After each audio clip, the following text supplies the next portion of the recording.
the big difference, I think, between the psychoanalysts and the later more empirical scientists is that the psychoanalysts sort of envisioned your psyche as a place of living partial personalities instead of cognitive computational systems.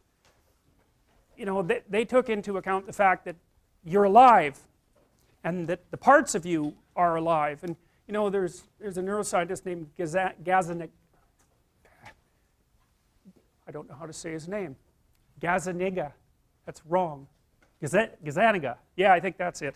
Anyways, he did some of the earliest experiments on split brains.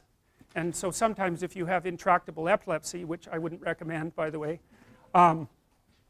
one of the surgical procedures for mediating its negative effects is something called you cut the corpus callosum, and it's a very large structure in the brain that connects the two separate hemispheres. And you know, it's not obvious why we have two separate hemispheres, although I'll tell you a little bit about why I think it is.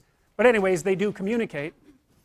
And what Gazzaniga demonstrated was that you could tell one hemisphere something without the other one knowing, that both hemispheres were conscious and that the consciousness was somewhat independent.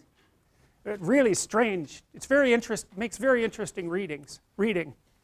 You know, because it suggests that fragments of ourselves, you can think of, you have fragments of yourself within you that are like low resolution representations of you, you know, and the psychoanalysts would think of those more as, they're kind of like one-eyed giants. That might be a way of thinking about it if you were thinking about it in a fantastical way. So there's the angry you, and you know, you've all come in contact with the angry you. It's rather rigid. That's the first thing you might say about it. It's impulsive and short-term. It doesn't think much about the past, unless it's bad things about whoever you're angry at, in which case it thinks about them a lot. It's not too concerned with long-term future consequences, and mostly it wants to be right. And you know, when angry you disappears and normal you, assuming such a thing exists, reappears, you can be perfectly shocked about how angry you behaved. And in fact, sometimes if angry you really gets out of hand, like it might in a battle, in a war, it might do things that you just can't imagine that you would do.